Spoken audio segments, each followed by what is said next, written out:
Well, Mark, heading into the weekend, any fresh concerns injury-wise in your squad? Yeah, we've got a couple. Dion Pereira actually got a knock on his ankle from a late tackle, and obviously he's flared up a little bit, unfortunately. So we'll have to check on him. Romani as well, got a real bang on his hip. That's why he had to come off. So we'll have to see how that progresses next couple of days. But apart from those two, I think everybody else came through. Liam Rideout, you mentioned afterwards, had a slight groin strain. How is he? Is he in contention or he's not? progressing. He's likely to be still out. It's going to be probably 10 days from the initial injury. So he'll probably miss this week. Hopefully we can get him available for next week. A couple of days on from Tranmere, walking away from 3 points, a tough place to go. How do you assess that, just looking back on it? Yeah, well, we've done the post-match just a little while ago with the guys, and a lot of stuff really pleased with. Had to stand up to the challenge, physicality, balls into the box, lots of the things that we're going to have to face once again at the weekend. So it'll hold us in good stead, hopefully.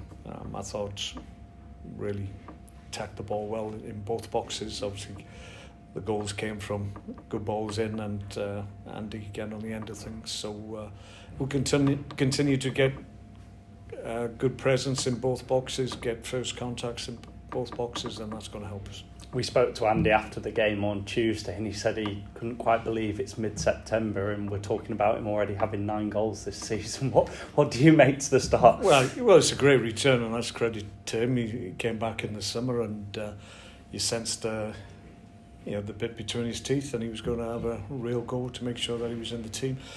He's had the opportunities. He's taken it with obviously both hands and his head as well, and. Yeah, he's playing exceptionally well. I said after the game, not necessarily just his goals, it's his general play as well.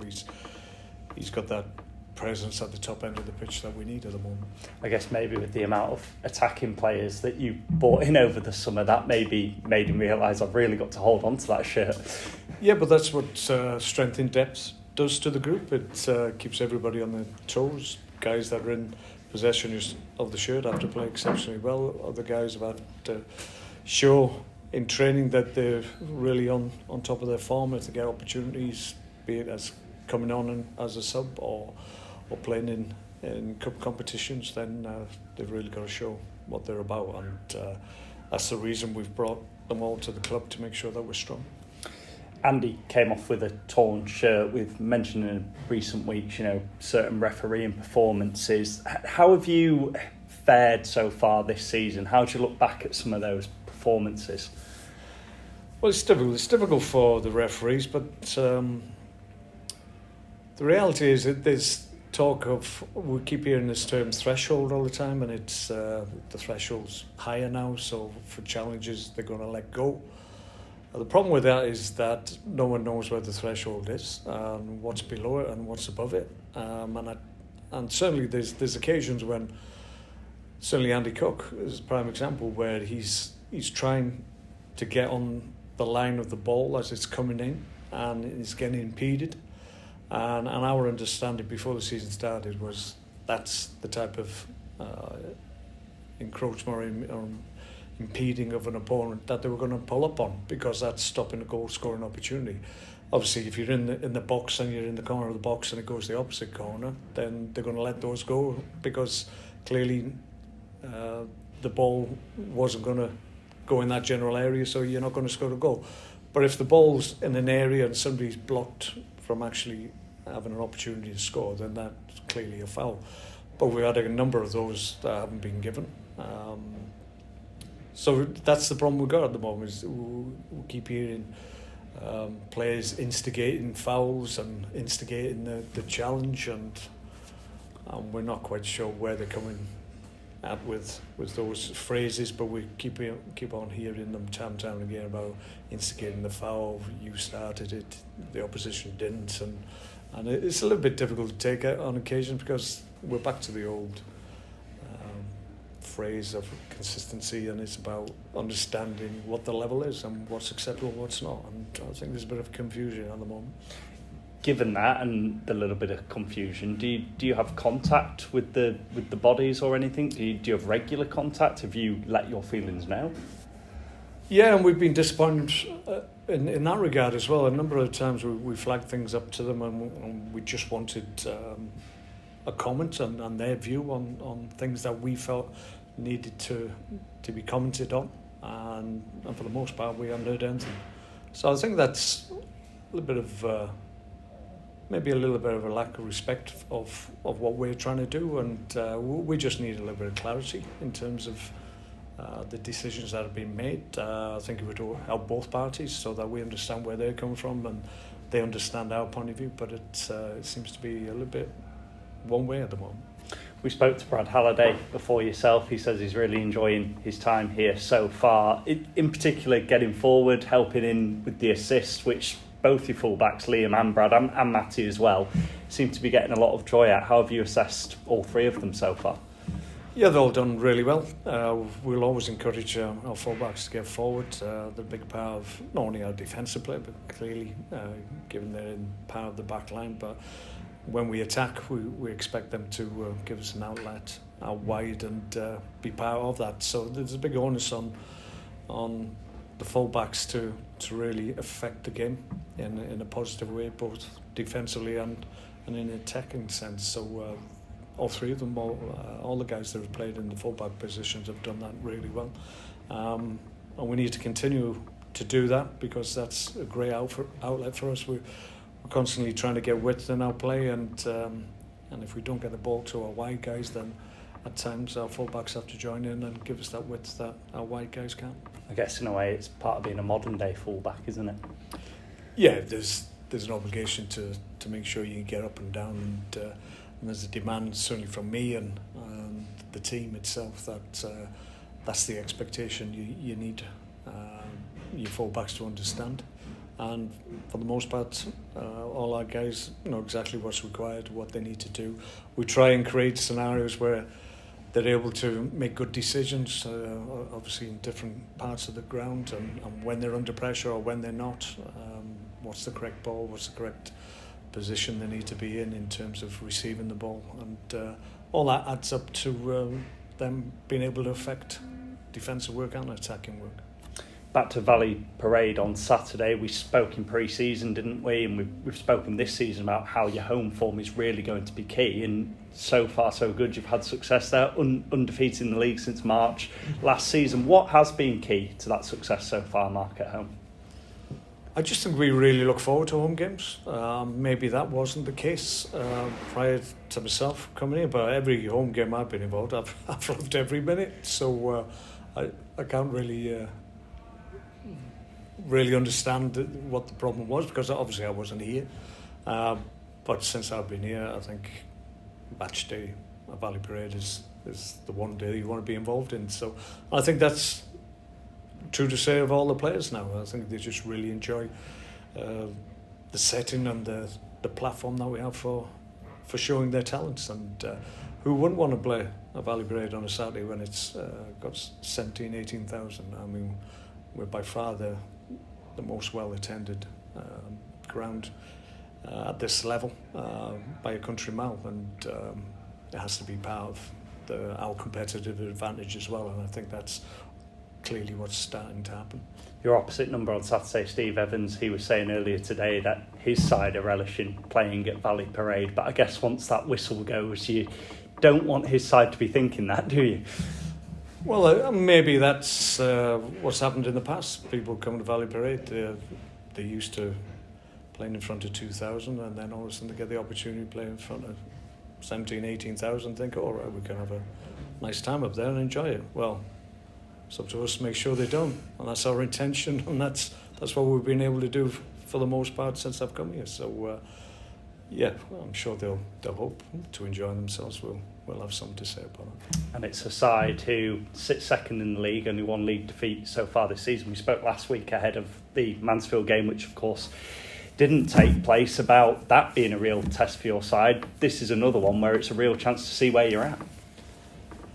Yeah, they're very direct. I think that's a given. They recycle the ball, they put the ball into the box. The goalkeeper will knock it in from long distances. He'll take free kicks near enough on the halfway line if they get them. So we've got to be ready for that. But we played a team in midweek, Tranmere, who I think are top in terms of long balls played in this league. Stevenage are second top. So we faced her already this week. So it was good rehearsal for the type of game we're going to face. We've shown we can come out on top against that type of play, and that's encouraging from our point of view. And we'll continue to try and play the way we play, get the ball down, be expansive, make sure we create chances and put the ball in the box. We're up there in terms of the balls we put in the box anyway, but we play in a different way. Thanks for your time. Good luck for it. Okay. So about the way you want to play and are playing, it's also confidence within the team to keep doing that, isn't it? Because in this division, as you've seen, when you play against direct teams, it's easy to be dragged into it subconsciously without thinking of being dragged into the same sort of game, isn't it? Yeah, and then we talk about that quite a lot when we face teams that clearly base their game plan on getting the ball into the opposition box as quickly and on as many occasions as they can. We've just got to be brave, and I think we've shown in a lot of games that we're prepared to still get our foot on the ball, play from the back, because we feel if teams want to press us, if they want to obviously commit people forward on long balls, then if we're good enough and calm enough, then we can pick teams off and catch them on counters anyway. So we feel it's the best way to go with the personnel we've got. And game by game, the more you do it, you keep saying. Yeah, it's all about repetition. I mean, we do similar patterns every single day. Direct teams will do their patterns, we do different patterns to them, but at the end of the day, whoever comes out on top are the guys that will say that they do it the right way. But my feeling is you can obviously mix things up. We play in a certain way, but we can go direct if we need to. I think sometimes direct teams find it very difficult to change tack if what they're trying to do isn't working. So I think that helps us when we're able to obviously just get that foothold and that control I talk about. And when we do that, then our play comes to the fore. Obviously, standing strong like you did on Tranmere on Tuesday night, I mean, that also must give the players belief that they can handle that sort of direct approach, because obviously you're going to see a lot of it, and if teams sort of sense a weakness, then they're going to do it all. Yeah, and I think we're talking to the lads, I think they actually enjoyed it. They really enjoyed the challenge. They knew what they were going to face. They weren't surprised by anything Tranmere tried, because we talked it through. We obviously present to them in terms of videos prior to games and show them what's the expectation of the opposition and what they're trying to do against us. So they're always ready, and then it's about executing what we know we need to do to win the game. And certainly we did that on Tuesday. We'll have to do exactly the same at the weekend. So it's quite handy if fixtures are falling, in the sense you've got two teams of very sort of similar. Right? But I mean, Stevenage, I think they're a completely different side from last year, like yourselves, completely, reworked, revamped everything. But when you've got a team on a run like they are, presumably they're going to have a real spring in their step, aren't they? Well, yeah, they'll be playing with confidence, absolutely. But we're on a great run as well, and it'll be a good matchup. I've watched their games; they're difficult to play against. Like I said, they will continue to put balls into areas and turn defenders around. So you can't afford to lose concentration for one moment, because it only takes, I've said a number of times, ball into the box, a ricochet, bouncing around. I've seen a number of their goals, and a lot of their goals come from just the ball being hit into the box, and it ricochets of somebody and it falls nicely to them, and it's an easy tap in. So that can happen. That can happen if you play the percentage game, but what we have to do is make sure that we're able to negate that threat. You won't be able to stop it completely, because obviously goalkeepers are hitting balls into your box from long distance. There's not a lot you can do about stopping things at source, but certainly winning first contacts, first balls, second balls, all those things that you have to do. That's what we have to be ready for and be able to cope with. I feel we'll be able to do that. you say the home form and how the players are enjoying playing at home. Also, there seems to be a very good connect between the supporters and the players, which, again, obviously before your time, but hasn't always been the case. And sometimes it's been a quite uncomfortable place to play at when things haven't been working out. But there seems to be, a real feeling all. Yeah, I think so. I think you can see that certainly. Well, at home it's always there, but our away support is fantastic, and the level of support we have away from home, I think, just is like a snapshot of what we get in the stadium. Everybody's completely on board with us. They're encouraging the guys that obviously away from home certainly, and at home games we've had the benefit of the crowd really getting behind us and getting us over the line, and that's going to be vitally important for us. So we're always amazed by the numbers, but not amazed by the support, because the support, if we give them the right things and give our fans what they expect, the bare minimum requirement, we're always trying to overachieve. But if we do what clearly fans want, which is basically play for the shirt and give everything, then that goes a long way to garner anybody's support. I think the supporters might sort of sense also it's a little bit of a fresh start, because it is a very different squad. Yeah, there is that They as probably well. don't associate it with past disappointment. Yeah, maybe, and a lot of the guys aren't maybe bearing scars of previous times, and that's part of the process of obviously refreshing the group.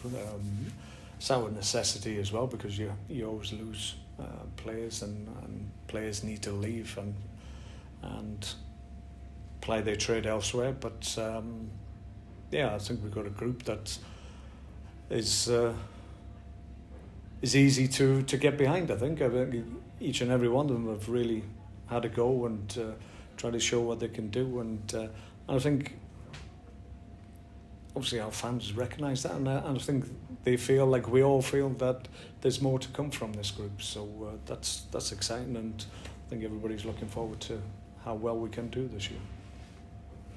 All done. Thanks, Mark. Pleasure.